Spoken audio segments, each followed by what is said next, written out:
26 years old, almost forgot. Gonna be 27 next month. So right now, currently I have two barbershops, an event center, had a couple rental properties, but now they're sold. Down to one property for once in my life. Since I was 20 years old, my first time having one house. I've had up to six. I also work as an inspector in refineries, 4 on, 4 off. So on my time off, I got all these things going on, and then during my 4 days of work, then, working like a slave for the 4 days to, you know, get to a point to eventually financially free.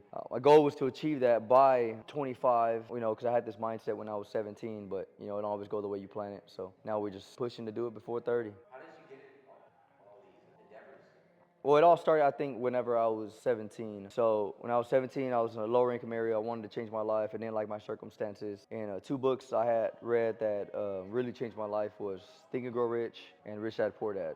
So one's on your financial literacy, and then one's on your mindset. But those two books combined, and then with me having a desire and, hunger to change my circumstances, change everything about my life and change who I was at the time, I was pretty much a lower level of myself. So it's one thing to read all this information, obtain all this information, right?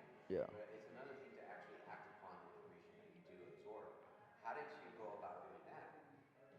Like execute on it. Yeah, exactly. Yeah, so that is another thing I agree on. Like, just for example, when I met people, I worked at the refineries, I've met people who read the same books. And, I'm younger, I'm a young kid, I'm 18 years old, I'm asking them, I'm like, well, if you read this book, why are you still working here? Because these people are obviously like 50 years old. And what they would tell me, there's a lot more than what's in between the lines, which basically means like it's easier said than done, basically. Like, it was more just that's there, it didn't work for them. And I'm not saying you're going to read these books and it's going to help you become successful in anything. But for me, it's worked and I've applied what I learned, just focusing like, Rich Dad Poor Dad, the main thing, takeaways, buy assets, buy things that make you money, not liabilities. Liability, your car's liability, your house liability, it takes money out of your pocket. Assets, some that puts money into your pocket. It could be rentals, it could be a vending machine, could be, all those similar type of things.